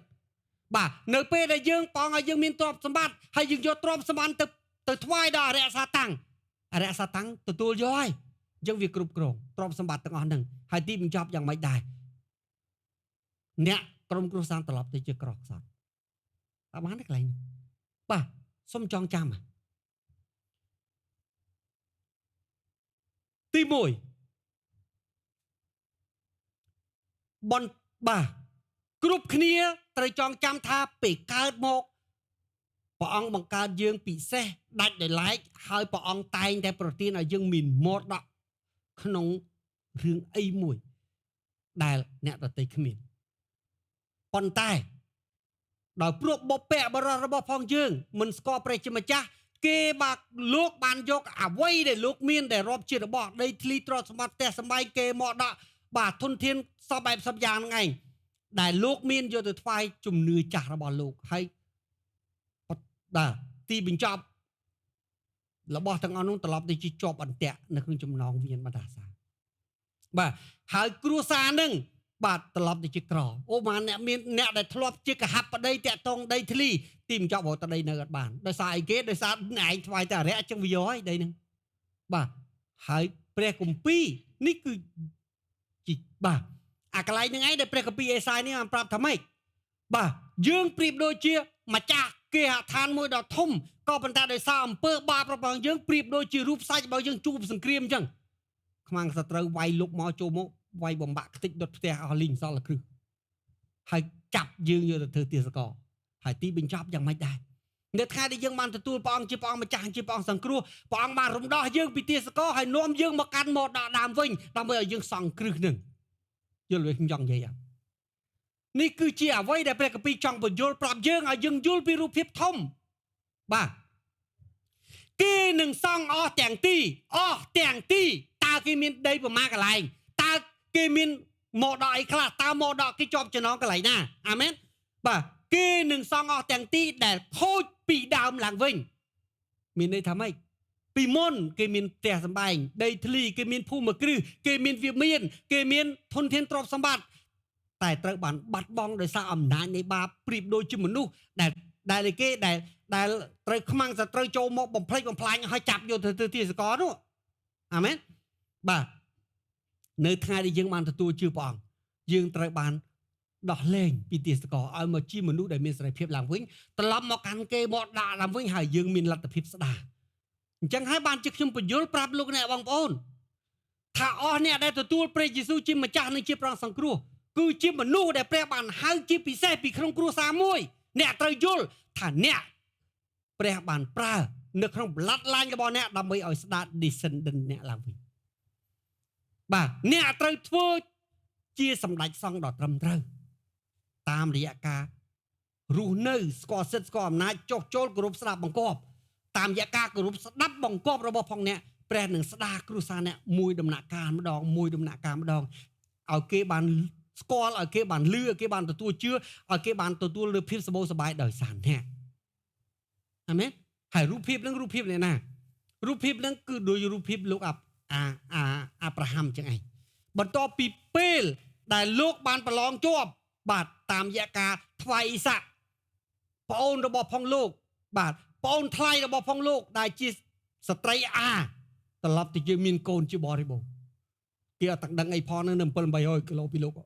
អាមែនអញ្ចឹងហើយបាទកន្លែងនេះនិយាយថាម៉េចបាទគេនឹងសង់អស់ទាំងទីដែលខូចបង់ពីដើមឡើងវិញព្រះអង្គយករូបភាពខាងសាច់ឈាមមកពន្យល់ពីការស្ដារខាងវិញ្ញាណហើយរៀបចំកន្លែងចោលស្ងាត់អាម៉ានទេកន្លែងចោលស្ងាត់ពីកាលមុនឡើងជាថ្មីព្រះមិនបានឲ្យយើងអីគេឲ្យយើងទៅសង់កន្លែងថ្មីទេព្រះឲ្យយើងពីព្រោះមនុស្សគ្រប់គ្នាមានធនធានមានទ្រព្យសម្បត្តិមានទីតាំងរៀងខ្លួនដូចខ្ញុំថាអញ្ចឹងបងបង្កើតមនុស្សម្នាក់មកមានប្លែតឡាញហើយមួយរឿងផ្សេងគ្នាបងមិនមែនឲ្យយើងមកមានសេរីភាពហើយទៅធ្វើរឿងរបស់អ្នកផ្សេងទេបងស្ដារយើងនៅក្នុងរឿងរបស់យើងអាមែនបាទអញ្ចឹងហើយបានជាព្រះគម្ពីរប្រាប់ថាម៉េចបាទហើយរៀបកន្លែងចោលស្ងាត់ពីមុនឡើងវិញគឺផ្ទះរបស់យើងដែលបានចោលទៅនោះត្រូវស្ដារឡើងវិញរូបភាពដូចការសង់ក្រុងយេរូសាឡិមដោយនេហេមៀអញ្ចឹងបាទដោយនេហេមៀដោយអីចឹងគឺទីក្រុងដែលដុះទៅដោយព្រៃទ្រុបទ្រោលទីក្រុងដែលកោទៅដោយសម្រាមត្រូវបានស្ដារស៊ីថ្មីឡើងវិញអាមែនបាទហើយអស់ទាំងទីកន្លែងដែលចោលស្ងាត់តាំងពីច្រើនដំណតមកលោកអ្នកបងយល់ខ្ញុំចង់និយាយអត់ដូចជានៅសម័យប៉ុលពតអាពតចាប់យើងហើយនាំយើងទៅក្រៅទៅនៅក្នុងព្រៃបាត់ផ្ទះយើងទ្រព្យសម្បត្តិយើងចោលដីធ្លីស្រែចម្ការរបស់យើងមិនចោលបន្ទាប់ពីយើងបានរំដោះបន្ទាប់ពីសម័យរំដោះយើងមិនត្រឡប់មកវិញយើងមិនទៅផ្ទះយើងតែឡើងវិញយើងមិនទៅកាន់កាប់ដីធ្លីយើងឡើងវិញបាទអាមែនរូបភាពនេះគឺអញ្ចឹងអាមែនបាទអញ្ចឹងហើយបានជាអីគេបានជាព្រះគម្ពីរប្រាប់ថាម៉េចហើយរៀបចំកន្លែងចោលស្ងាត់ជាថ្មីឡើងវិញគេនឹងជួសជុលអស់ទាំងទីក្រុងដែលខូចបង់ហើយអស់ទាំងទីកន្លែងដែលចោលស្ងាត់តាំងពីច្រើនដំណតមកគ្រានោះពួកសត្វដទៃនឹងខ្វៀលហ្វូងសត្វខ5បងធ្វើការពន្យល់ឡើងវិញនៅសម័យរាជសាឡូមោនលោកអ្នកបងចាំរាជសាឡូមោនទេនៅពេលដែលសាឡូមោនចាប់ផ្ដើមសោយរាជបាទដោយសារលោកមានប្រាជ្ញាមកអំពីព្រះជាម្ចាស់រាជនោះជារាជសម្បូរសប្បាយថ្កុំថ្កើងរុងរឿងរហូតដល់យ៉ាងម៉េចដែររហូតដល់ឈើច័ន្ទគ្រីស្នាដូចជាកំទេចអស់ ដែលគេដុតនៅជើងក្រានហើយរហូតតតែប្រាក់បាទដែលរាប់ជារបស់មានតម្លៃបន្ទាប់ពីមាសត្រឡប់ដូចជាដុំគ្រោះនៅក្នុងរាជសាឡូមោនអាមែនព្រះគម្ពីរយើងប្រាប់ថាម៉េចដោយសារតែសាឡូមោនជាស្ដេចដែលពេញដោយប្រាជ្ញាបាទហើយព្រះបានចម្រើនដល់លោកបានជាលោកប្រព្រឹត្តយ៉ាងត្រឹមត្រូវនៅចំពោះព្រះដ៏ជាអម្ចាស់ហើយលោកមិនអនុញ្ញាតលោកមិនបានយកជនជាតិអ៊ីស្រាអែលណាមួយទោះតូចប៉ុណ្ណាល្ងងប៉ុណ្ណាយកមកធ្វើជាកម្មករនៅក្នុងរាជរបស់លោកឡើយ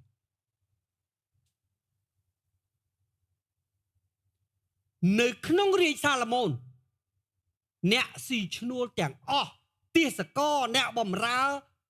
ទាំងអស់នៅក្នុងរាជរបស់ផងលោកគឺសុទ្ធតែជួលពីសាសដទៃមកគ្មានជនជាតិអ៊ីស្រាអែលណាម្នាក់ត្រូវបានយកមកធ្វើជាអ្នកបម្រើទេព្រះគម្ពីរបានប្រាប់ថាម៉េចអ្នកតូចបំផុតក៏ជាមេលើ10នាក់ដែរមេក្រុមលើ10នាក់ដែរព្រះបាទរាជសាឡូមោនជា symbolic អំពីព្រះគ្រីស្ទនៅក្នុងរាជ1000ឆ្នាំហើយភាពសម្បូរសប្បាយនៃរាជសាឡូមោនគឺជានិមិត្តរូបនៃភាពសម្បូរសប្បាយនៅក្នុងរាជ1000ឆ្នាំដូចគ្នាព្រះបានយករូបភាពនឹងយកមកធ្វើការពន្យល់បាទឲ្យយល់ថាម៉េចឲ្យយល់ថានៅពេលដែលគម្រោងផែនការបានសម្រេចរបស់ផងព្រះបានសម្រេចដោយសពគ្រប់បាទយ៉ាងម៉េចព្រះគម្ពីរប្រាប់ថាប្រជារាស្ត្រព្រះត្រូវបានលើកដំកើងដល់កំណត់ហើយគ្មានអ្នកណាមួយជាប់ជាទេសកលឬអ្នកបម្រើទេបាទសាសដតីទេដែលត្រូវមកបម្រើគេព្រះគម្ពីរចង់បញ្យល់ចែអាមែនគ្រានោះសាសដតីនឹងខ្វៀលហ្វូងសัตว์ឲ្យឯងអញ្ចឹងគ្រាន់តែសัตว์ខ្លួនឯងក៏ត្រូវមានអ្នកខ្វៀលឲ្យដែរពីព្រោះយើងត្រូវបានដោះឲ្យរួចយើងត្រឡប់ជាក្បាលលែងជាកន្ទុយហើយយើងត្រូវយល់កណ្ដាប់របស់ព្រះហើយមនុស្សប្រទេសក្រៅនឹងព្យួររាស់ដីស្រែចម្ការរបស់យើងក៏លែងធ្វើខ្លួនឯងព្រោះយើងត្រឡប់ជាតកែហើយអញ្ចឹងគេបំរើយើងអាមែនហើយថែរក្សាចម្ការតំពាំងបាយជូឯងរាល់គ្នានឹងបានហៅថាជាសង្ឃអ្វីដែលយើងត្រូវរវល់អ្វីដែលយើងត្រូវធ្វើយើងគឺជាសង្ឃរបស់ព្រះអាមែនអញ្ចឹងព្រះអង្គស្ដារឡើងវិញយ៉ាងម៉េចដែរពីមុនពេលដែលអំពើបាបធ្លាក់ចុះយើងជាអ្នកណាយើងជាកូនព្រះហើយយើងក៏ជាសង្ឃរបស់ព្រះដែរអញ្ចឹងហើយបានជារាល់ពេលហើយព្រះតែងតែមកជួបយើងអាមែនដល់ពេលយើងត្រូវស្ដារឡើងវិញយើងត្រឡប់ទៅជាកូនបាទហើយយើងក៏ត្រូវត្រឡប់ទៅជាសង្ឃវិញដូចគ្នាផងដែរបាទហើយត្រូវបានហៅថាជាសង្ឃរបស់ព្រះមនុស្សទាំងឡាយនឹងហៅឯងបាទនឹងហៅឯងរាល់គ្នាជាអ្នកគោរពដល់ព្រះនៃយើងឯងរាល់គ្នានឹងស៊ីទ្រព្យសម្បត្តិរបស់អស់ទាំងសះនឹងមានសេចក្តីរីករាយដោយសេចក្តីរុងរឿងក្រៃលែងអាមែនលោកអ្នកបងប្អូនត្រូវយល់អំពីរូបភាពទាំងអស់ហ្នឹងហើយរូបភាពទាំងអស់ហ្នឹងកំពុងតែសម្រេចនៅក្នុងជីវិតលោកអ្នកបងប្អូនក៏ប៉ុន្តែអ្នកត្រូវតែផ្លាស់ប្រែតាមព្រះគ្រីស្ទអ្នកត្រូវតែរស់នៅអ្នកត្រូវតែចុះចូលគោរពស្ដាប់បង្គាប់ហើយត្រូវផ្លាស់ប្រែចេញពីគ្រប់ទាំងអំពើបាបបាទពីព្រោះអ្នកស្ថិតនៅក្នុងគម្រោងការនិងការកែច្នៃរបស់ផងព្រះអាមែនបាទឥឡូវចំណុចទី3ព្រះពរទ្វេដងនិងសេចក្តីសន្យាបាទនឹង covenant នៅអកាលជានិច្ចណាពពរយ៉ាងម៉េចដែរព្រះថាពពរបំរុងទុកឲ្យលើក្រោយនេះទ្វេដងមានន័យថាម៉េចមានន័យថាមុនពេលដែលយើងដួលចុះយើងមានមកៈហើយត្រូវគេប្លន់យកដល់ពេលយើងត្រឡប់មកវិញលុយដើមយើងមកៈហើយព្រះឲ្យថែមមកៈទៀតប្រពោ2ដងនេះព្រះចង់និយាយអញ្ចឹងហើយបានជាអីគេ prosperity មិនមែនគឺជារឿងខុសឆ្គងទេបាទកុំឲ្យយើងយល់ថាអូឲ្យតែអធិប្បាយតាក់ទងនឹងភាពសម្បូរសប្បាយសឹកគ្រូខុសឆ្គងមែនទេឲ្យតែកាត់ស្រាយទៅតាមបរិបទពីព្រោះបើសិនជាអ្នកអធិប្បាយ prosperity ខុសឆ្គងព្រះយេស៊ូវជាអ្នកខុសឆ្គងមុនគេហេតុអីពីព្រោះព្រះយេស៊ូវមានបន្ទូលក្នុងយូហានចំពុក10ខ10ខ្ញុំមកឲ្យវាមានជីវិតហើយជីវិតពេញបរិបូរណ៍អ្នកណាអធិប្បាយ prosperity មុនគេព្រះយេស៊ូវ ក៏ប៉ុន្តែបើ prosperity រហូតអានឹងប្រហែលជា something wrong ប៉ុន្តែបើសិនអธิบายទៅតាមបរិបទអត់ចេះខុសទេពីព្រោះព្រះមកស្ដាបើព្រះមកស្ដាយ៉ាងមិនដែរអ្នកត្រូវតែសម្បូរសបាយទាំងសាច់ឈាមទាំងពលឹងវិញ្ញាណអាមែនអ្នកត្រូវយល់អញ្ចឹងហើយបានជាព្រះគម្ពីរបាននិយាយថាម៉េចបាទនៅក្នុងខ6ឯងរាល់គ្នានឹងបានហៅថាជាសង្ឃ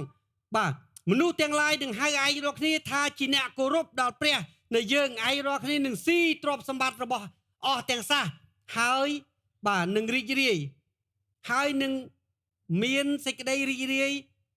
ដោយរបស់រុងរឿងនៃគេខ11ទៅកាន់ខ16ខ្ញុំបាទនេះគឺជាការឆ្លើយតបរបស់អេសាយបន្ទាប់ពីព្រះបើកភ្នែកឲ្យគាត់ឃើញនៅគម្រោងការដ៏គ្រប់លក្ខរបស់ព្រះជាម្ចាស់គាត់ឆ្លើយតបចំពោះព្រះបាទដោយអសប្បាយ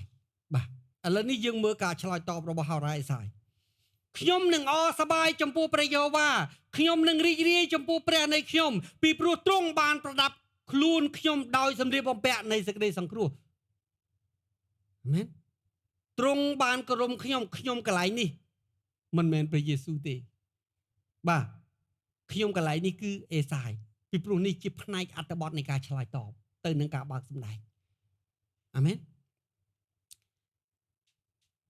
ទ្រង់បានក្រឡុំខ្ញុំដោយអាវនៃសេចក្តីសុចរិតដូចជាប្តី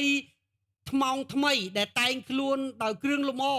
ហើយដូចជាប្រពន្ធថ្មងថ្មីប្រដាប់ដោយត្បូងរបស់ខ្លួនត្បិតដែលដីធ្វើឲ្យចេញពន្លកហើយសួនច្បារបណ្ដាលឲ្យពូជផ្សេងដែលគេបានដាំឡើងនោះបានដុះឡើងជាយ៉ាងណានោះព្រះម្ចាស់យេហូវ៉ាទ្រង់នឹងធ្វើឲ្យសេចក្តីសុចរិតសេចក្តីសរសើរបានលេចឡើងនៅចំពោះអស់ទាំងសះយ៉ាងនោះដែរលោកនេះការឆ្លើយតបទៅនឹងការបើកសម្ដែងដ៏ត្រឹមត្រូវនាំមកនៅការបើកសម្ដែងបន្តទៀតតែការមិនឆ្លើយតបទៅនឹងការបើកសម្ដែងរបស់ផងព្រះនាំឲ្យបាត់បង់នៅការបើកសម្ដែងបន្តទៀតបាទអញ្ចឹងហើយបានសំខាន់ណាស់ពីព្រោះនៅពេលដែលព្រះបើកសម្ដែងឲ្យយើងយល់អំពីអីមួយព្រះទាមទារឲ្យយើងឆ្លើយតបត្រឡប់ទៅវិញនៅពេលដែលយើងឆ្លើយតបបានត្រឹមត្រូវយើងការបើកសម្ដែងកាន់តែខ្លាំងទៅឲ្យយើងកាន់តែយល់បន្ថែមប៉ុន្តែហេតុអ្វីបានជាការបើកសម្ដែងចិត្តតែបាត់ទៅពីព្រោះរាជព្រះបន្ទាប់ពីព្រះបើកសម្ដែងហើយគេអត់បានឆ្លើយតបគេធ្វើមិនដឹងគេធ្វើមិនឮគេមិនផ្លាស់ប្ដូរដូច្នេះហើយបន្តិចម្ដងអាកប្បកិរិយារបស់ផងគេធ្វើឲ្យការបើកសម្ដែងត្រូវបានបាត់បង់ទាំងស្រុងអាមែនសម្រាប់អេសាយនេះគឺជាគំរូដ៏ល្អលោកបានបន្ទាប់ពីលោកយល់ឃើញពីគម្រោងការរបស់ព្រះចាប់តាំងពីសេចក្តីសង្គ្រោះរហូតដល់ការស្ដារទាំងរូបកាយព្រលឹងវិញ្ញាណធនធានទ្រព្យសម្បត្តិអំណាចវិជេស្ដាពូជពងវងតកូលនិងជាតិសាសន៍របស់ផងលោកបាទលោកឆ្លើយតបដោយការអរព្រះគុណដល់ព្រះដ៏ចោះម្ចាស់ដូចគ្នានៅថ្ងៃនេះលោកអ្នកបងប្អូនបាទត្រូវបានទទួលការកំសាន្តចិត្តលើកទឹកចិត្តតាមរយៈអេសាយចំពោះ61ដើម្បីឲ្យលោកអ្នកបងប្អូនរស់នៅប្រកបដោយក្តីសង្ឃឹមដោយប្រើអត្ថបទនេះក្នុងការលើកទឹកចិត្តលោកអ្នកបងប្អូនឲ្យមើលឃើញពីគម្រោងការរបស់ផងព្រះជាម្ចាស់ហើយយកឆ្នាំនៅបច្ចុប្បន្នភាពលោកអ្នកបងប្អូនតើលោកអ្នកបងប្អូនឆ្លើយតបយ៉ាងណានៅចំពោះព្រះសូមក្រោកឆ្លាក់